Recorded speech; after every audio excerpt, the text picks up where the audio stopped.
Okay, I need to touch on something about addiction, and a way to beat it. Trust me, I've been addicted to a lot of things in my life, and all this torturous addiction where I almost destroyed my life and career has taught me a lot about, if I go really biological, it taught me about my brain and how my brain works and how it has impact on my social life and how my soul, my body, spirit, energy, and my heart comes into place.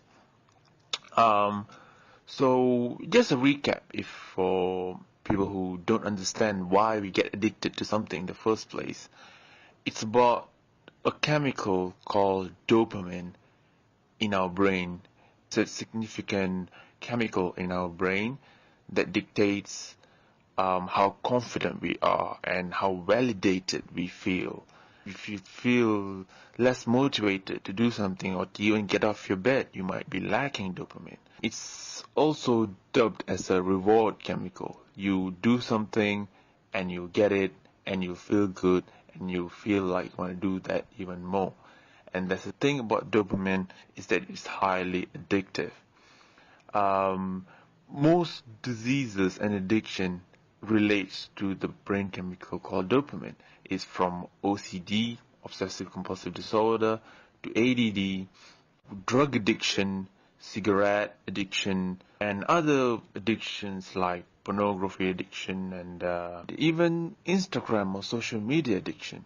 This is quite interesting. This is the 21st century addiction, I would say. So some people, if you see, develop things like OCD and even ADD and drugs and pornography, things like that. They need external extra stimulus to trigger the brain to release enough dopamine for them to feel motivated and get on with their life. So that's why when you stop, if you stop cigarette or drugs, or a habit that you're addicted to, if you just stop it, the brain goes into withdrawal syndrome where you feel down and less motivated, and the brain is so conspiring that it alters your body and your thinking in a way that you have to get that drug. That's how the brain works. This is where I always believe that the brain, although it's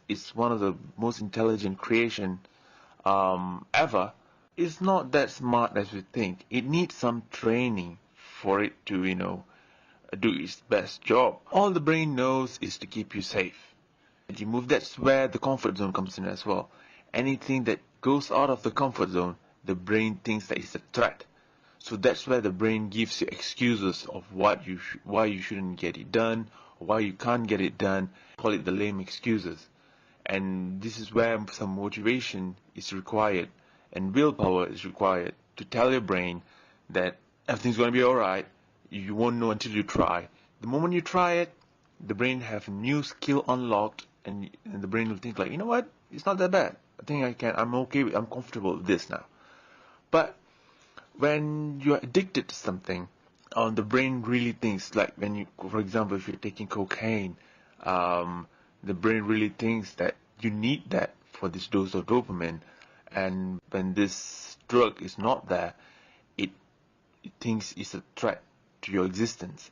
So it'll start conspiring things, all this withdrawal syndrome and whatnot, and even give you ideas how to get your drug.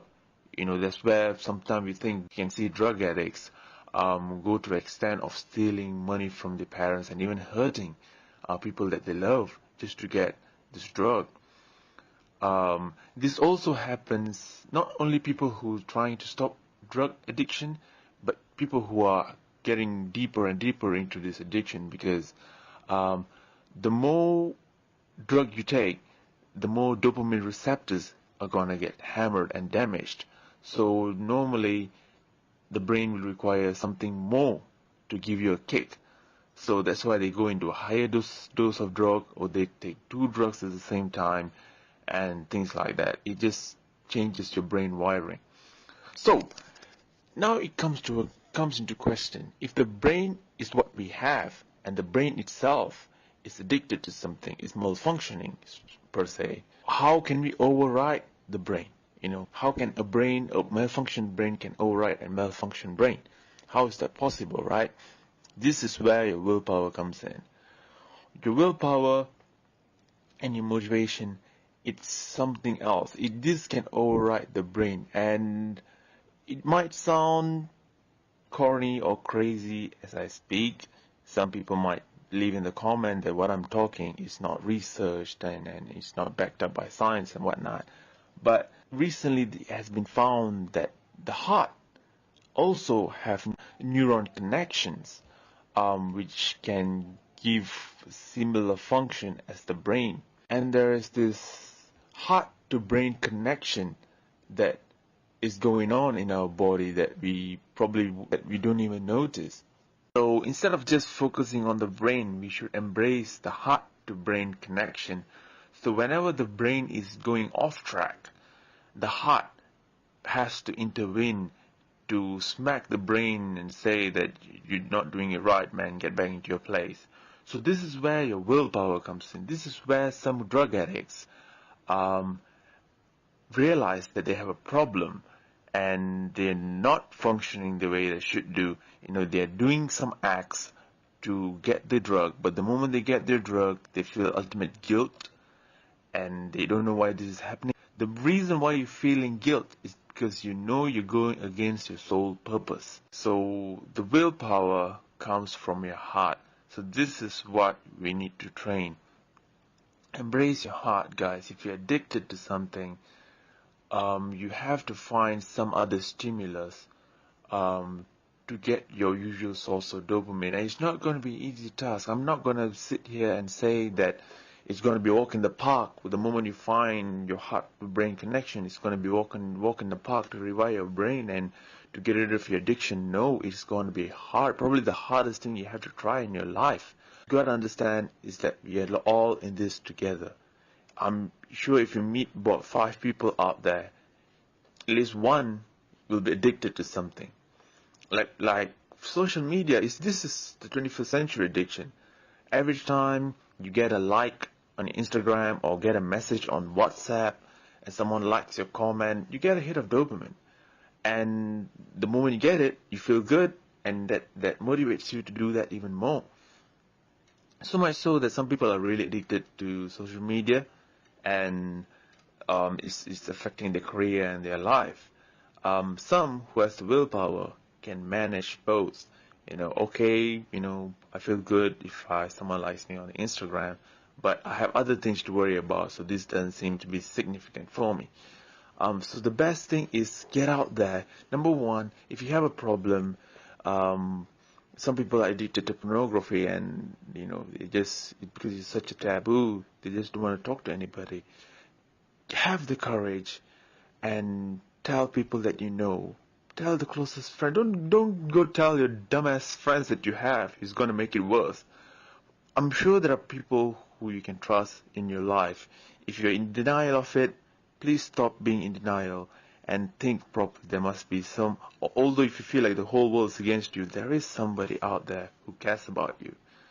Talk to them. And trust me, the more you tell people about your problem, the more people will come out to help you with the solution. And also by you coming out telling your problem, you're going to help others who are having the same problem. And like I said, we're all going to improve together. So number one, get help. Tell your problem out there and everyone's going to help you. And number two, imagine that you have to get yourself better to help others get better. I think that's the only way we can do it. Because you got to understand that by you going out and probably even putting your problems up on YouTube, someone else who's having the same problem is going to listen, and you're going to be like, it looks like I'm not the only one who's facing this problem. And we're going to come out of it. It's just a phase in life, and embrace helping others. Embrace improving others' life. By doing that, you won't even realize it that you're actually improving yourself. So this thing, most people, when we have a problem, let it be addiction or let it be that people in our office is not helping us, my girlfriend doesn't like me, my boyfriend cheated on me, things like that sort of puts us in a place where we think about me, me, me, me, me. You know, everyone is against me. Everyone likes me. It seems like, everyone hates me. If you want to shift, if you want to stop all this things happening to you, you have to shift your thinking. You should be able to give love and help others, making others' life better. The more you do that, the more even the smallest act counts. Just try this. Put on your sweatshirt, wear your hippity hop shoes, go out and just smile at a waiter. Order a coffee. When he comes and serves you, smile at him or her, and instead of just saying thank you, ask her about her. Say how are you, or maybe not how are you, but you look great today. Where are you from? Or appreciate what you do. You're doing a really good job, and I like your smile, or things like that. This small little compliments, it does affect a person's day. I think I heard somewhere that if you wake up and something bad happens to you, it's going to spoil your whole day. But if something good happens to you, it's going to brighten up your whole day. So be that good in someone else's life. The more you serve others, your life is going to get corrected by itself. And it's another dopamine shot by itself. The moment you start doing good for others, you'll feel good. That's a quote mentioned by Abraham Lincoln. If I do good, I'll feel good. If I do bad, I'll feel bad, and that's my religion. I think there's so much to that phrase. Because we need each other as we grow up, as we live through this life. That's why, in a way, if you go to the universal law that we are all connected, because we all came from the same source, although we seem separated, we are all from the same stardust. And whatever we do is going to affect our external world, and our external world is going to affect us. If you feel like everything around you is going wrong, and everything you do is going wrong, and everyone seems to not like you and things like that, everything's going wrong in your life, it's probably a reflection of how you are inside. You're probably being too critical of yourself. This happens when you're just focused on yourself. When you seem like, I'm not doing this right, I'm doing this mistake over and over again, why can't I get it right? You're being critical of yourself because you're continuously thinking about yourself. Stop thinking about yourself for a moment. Start finding how you can make others' life better. You don't have to think about big scale, but for the moment, for you to get started, think about how you can make someone's day. Simple as that. When you buy some lunch for yourself, buy extra for your work colleague. When you make coffee for yourself in the morning, make extra cups for your colleagues. And it's not about giving money. It's something that giving your time and your energy to others, that will really impact others' lives. That's all I have, you guys, for now.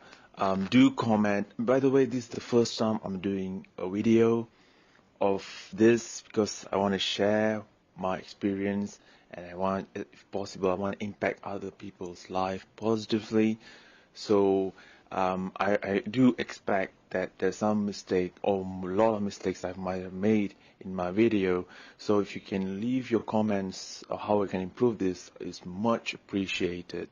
And thank you for clicking and listening to this. I'll speak to you guys soon. Take care then.